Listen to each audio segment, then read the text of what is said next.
you should not, leave whatever we have done yesterday. The idea of new international economic order originated with this realization, realization, the United Nations Conference of UNCTAD, which I told you yesterday, that LDC, the Trade Policy of Development in 1972, entitled Towards a New Trade Policy for Development. The report proposed a reform of the global trading system so as to give the LDC control over their natural resources. I told you yesterday also,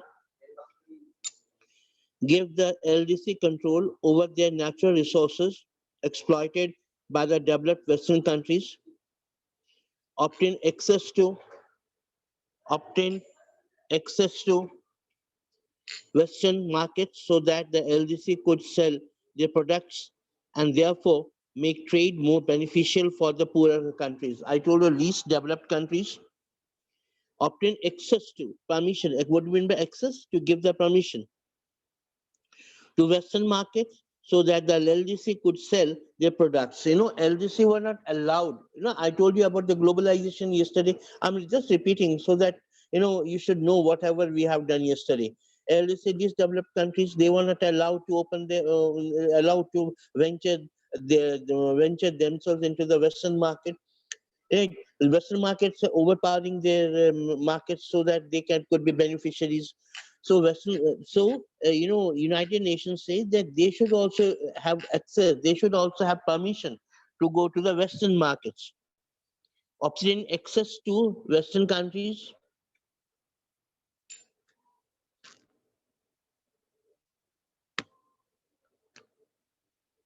Then reduce the cost of technology. These people, there's a poor country people, they don't have the technology.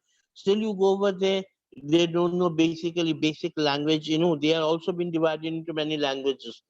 Their education is not up to the mark. Their medical system is absolutely jeopardized, chaos.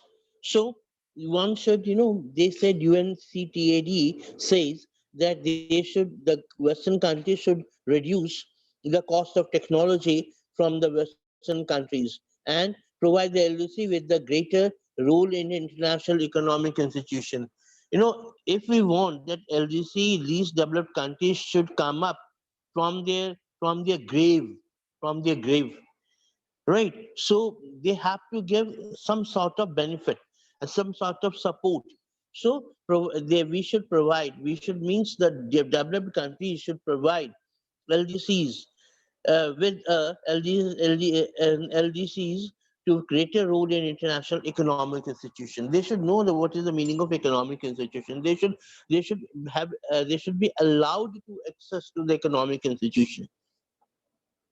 Gradually, the nature of non-alignment changed to give greater importance to economic issues in 1961.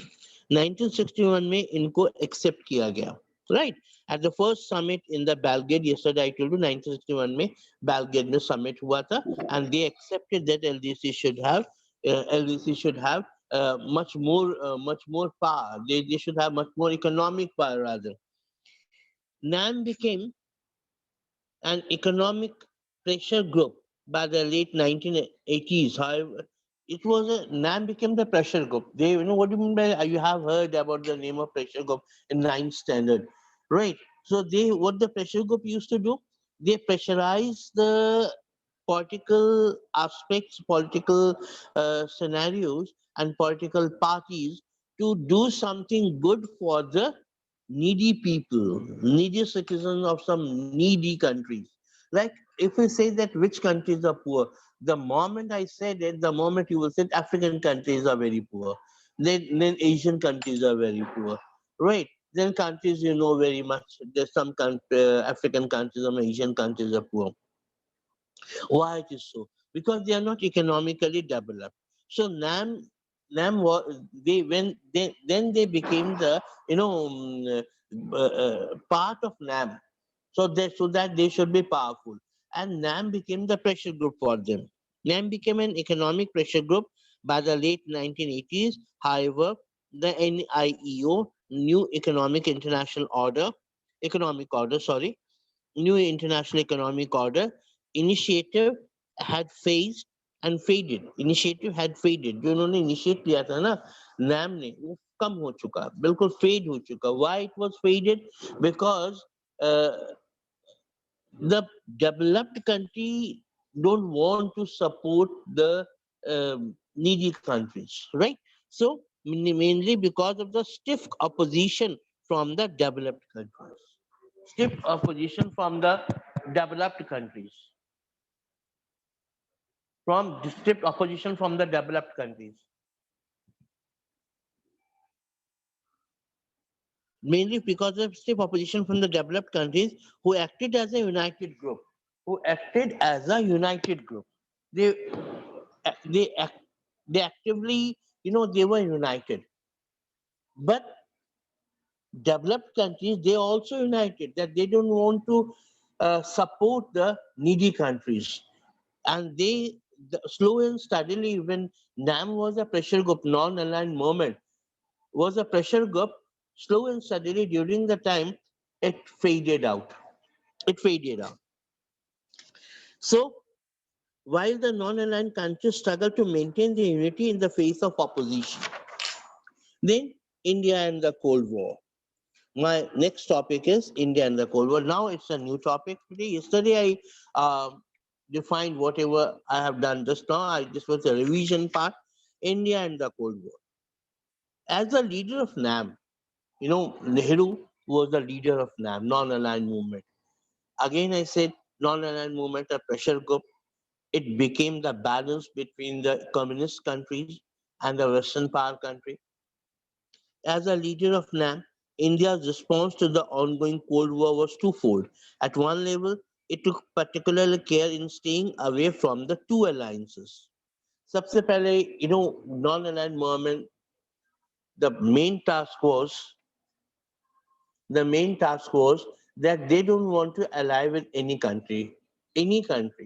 That's why they started their own group. Any country means not they want to go for the communism, nor they want to go for the capitalism. But this group, this pressure group, I said, repeating, pressure group was very powerful. Still, it's very powerful. Many groups they faded away, but still NAM has its own value, right? So, second, it raised its voice against the newly decolonized country. You know, the colony who were decolonized by the colonial people. No, look, India was a colony of French, of Dutch, of Portuguese, of British, right? 4 5 countries we were colonies. हम 5 देशों के गुलाम रहे हैं. Let me tell you one thing. And India is the only country where 2,500 dialects are there, 1,500 languages are there. The whole India is divided into language group. So it is a very tough group. So Cold War has its own participation in Indian origin. It raised the voice against this India group raised its voice against the newly decolonized countries becoming part of these alliances. They want to they want to support NAM, non-aligned movement, and they want to be the part. Slow and steadily, NAM became very powerful with these non-powerful countries. Again, I repeat, NAM became very powerful with the help of non-powerful countries. Fine. What is India's policy? India's policy is not not passive. Its policy was neither negative or not passive. ये negative भी नहीं है. That it don't want to be aloof from any other from the rest of the world. No. So India's policy was neither negative nor passive. Passive means you have done your active passive in English. Active means the person who is in active one. Passive who is in rest. So do we don't want to go in rest?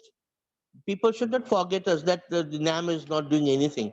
We don't want to be passive, or we don't want to be negative also. Non-alignment was not a policy of fleeing away. What do you mean fleeing? Bhagna. They don't want to flee away from the difficulties. Look, we are still. I'm telling you, India is much better than other countries, right? Whatever the fundamental rights you have, na, any other country you don't have this type of similar fundamental at the parallel. No other countries gave you this type of fundamental rights in which you have got the power of expression, right? So India's policy was neither negative nor passive. As Nehru reminded, the word non-alignment was not a policy of fleeing away.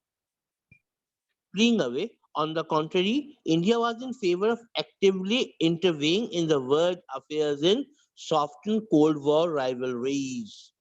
Cold War rivalries. Cold War is basically a war of game, mind game. Cold War cannot be end. Let me tell you, I think earlier also I told you that Cold War kabhi khatam nahi hota. In Hindi we call it Sheet Yudh. Sheet Yudh cannot be end. You are having a Cold War within yourself also, right? We have the Cold War with the Pakistan. We have Cold War with other countries.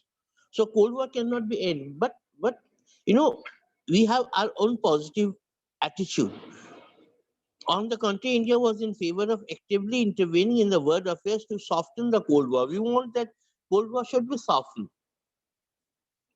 Then India tried to reduce the differences between alliances and thereby prevent differences from escalating into a full-scale war. Look, for example, India don't want any type of war with any other country. For last good years, Pakistan and China, they have interfered in our internal affairs. Proxy war was also there. Terrorism is also there. We know from where the terrorists are coming, but we don't want to go for the full scale war because full scale war is obviously we have to have lot of pressure on economy. So India tried to reduce the differences between the alliances and thereby prevent differences from escalating into a full scale war. Indian diplomats and leaders were often used to communicate and mediate between Cold War rivals as in Korean War in 1950s. We want to meditate, right? We want to be in neutral all the time. We don't want to activate. We don't want to be active in any type of war. It is important to reminder that India chose to involve other members of the non-aligned group in this mission during the Cold War. India repeatedly tried to activate those regional and international organizations which were not part of alliances led by the US and the USSR. We mediate with USA also, with the USSR also. We told them very frankly that we need your help. Without your help, we cannot survive. Let me tell you one thing. At the time when 1945, when we 1947 when we got independent, right? And the economic condition was very poor. So Nehru reposed great faith in genuine commonwealth of free and cooperative nations that would play a positive role in softening and end the Cold War. Nehru was very positive in NAM. Nehru was very positive that NAM will be able to soften Cold War situation. When we don't want to go for war, many other countries they don't want to. They also will be not be. They don't want that we should have the war because economic pressure will be lot of them on them. Non-alignment was not, as some suggest, a noble international cause which had a little to do with India's real interest. A non-aligned posture also served India's interest very directly in at least two ways. They served and they had a direct effect. Number one, first, non-alignment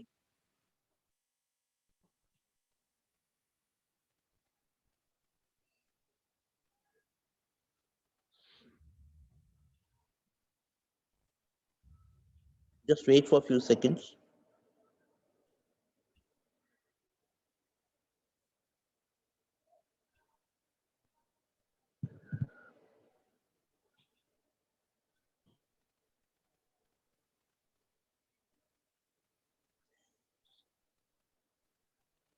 First, non-alignment allows India to take international decisions and stances that serve its interests rather than the interests of the superpowers and their allies. You know, we want that we should not serve the interest of others, right? We have already done. It's important. Remember that India chooses to involve other members of non-alignment countries. Here it is. Non-alignment was said to be first. India's non-alignment allowed India to take international decisions and stances that served interests rather than the interests of the superpowers and second allies. Second, India was often allowed to become one superpower against the other. India was often able to balance one superpower than the others. India was said to be, second, it is suggested that India was a balance between two superpowers. Just wait, I'm unable to detect the thing.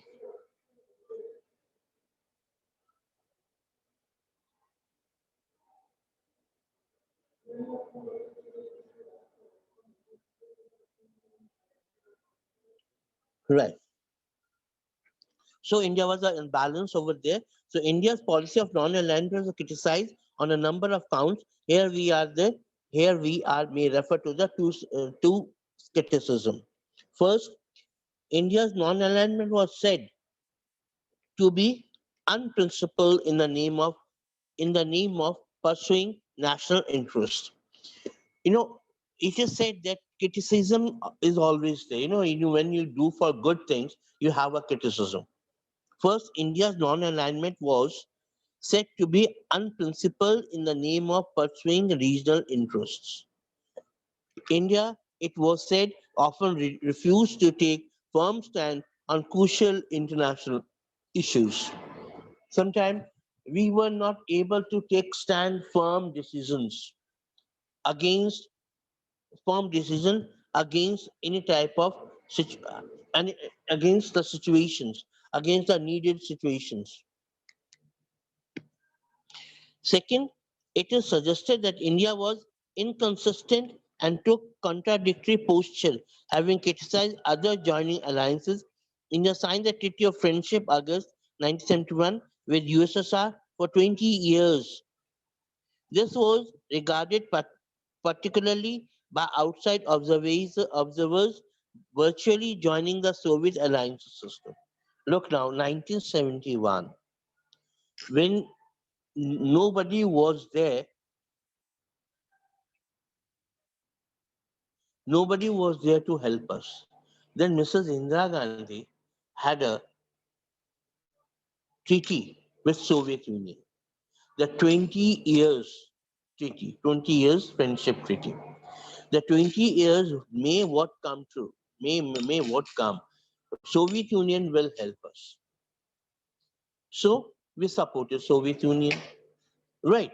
So many people say that we joined the allies of Soviet Union. And earlier what we used to say that we should be the balance of Soviet Union as well as Americans, communism as well as capitalism. But criticizers said that after Treaty of 1971 with the USSR for 20 years, this was regarded particularly by the outside observers that virtually India joined the Soviet alliance system.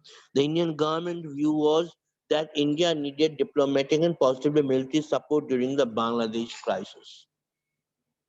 We went to the Americans also, that when we told them very frankly that we need their help, but Americans denied it. At that time, Americans were supporting Pakistan, right? And they were against Bangladesh war. So what to do India? India was helpless. So India, what they said, they supported, you know, Russia, USSR, and they had a treaty of 20 years. And, we won the Bangladesh war, and Bangladesh was created in 1971. So we had a military pact with Soviet Union also, Soviet Russia also. We had many pacts. We had many pacts rather, but military pact was very important. So again is non-alignment.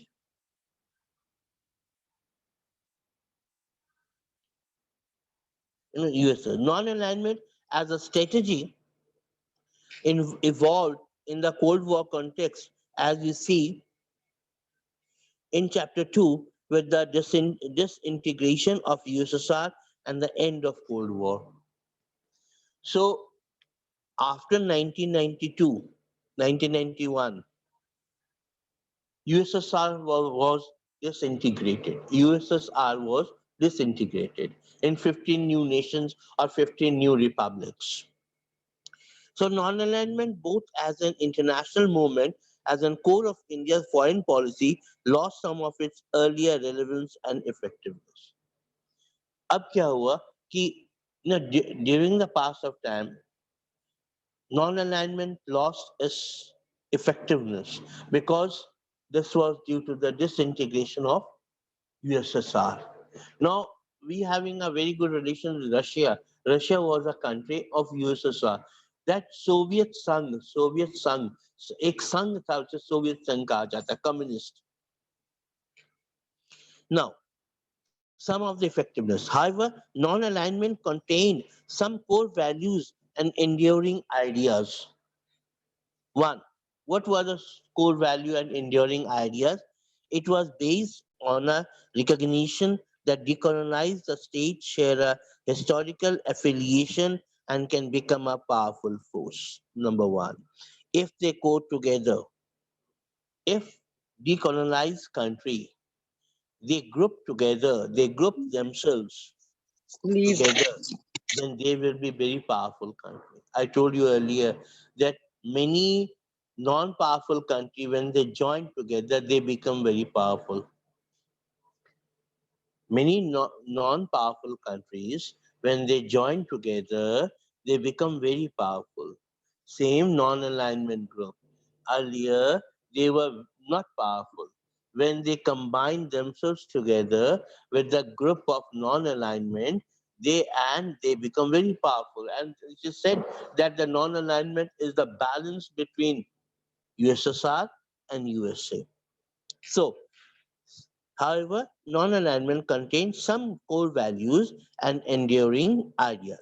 It was based on recognition that decolonized states share a historical affiliation and can become a powerful force.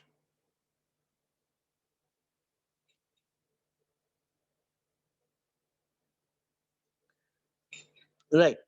It's here. Affiliation can become a powerful force. Here it is.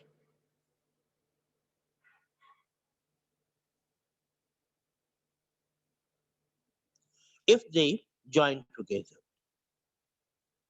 right? If they come together, it meant that the poor and often very small country of the world need not become followers of any big powers. So poor countries, the poor countries and small countries, they should not go to the powerful country, so that there should be an umbrella of those powerful country on them. No, they can join NAM becoming a very powerful. So they could be the balance between the have and have nots, and powerful countries and non-powerful countries, and two powerful countries. It was also based on resolve to democracy, the international system, by thinking about an alternative world around the readdress existing inequalities. When NAM is a platform, NAM is a platform to address the inequalities what is happening throughout the world, and bias decision towards the developing countries by the developed countries. Developed countries are always very biased, towards the developing countries. So they can tilt to the word affairs, to word arena. These core ideas remain relevant even after the Cold War has ended. So Cold War to khatam ho chuka hai. But powerful countries relevance is there. The non-powerful countries relevance is there. Need of developing countries is also there. Need to be powerful need of supporting the developing countries is also there. Some could be some points of a NAM could be little bit marginalized, but main core issue is still very much is over there. Main core issues. So till now we are going to over now. Next issue, next part. Till then, take care and have a nice time. Thank you.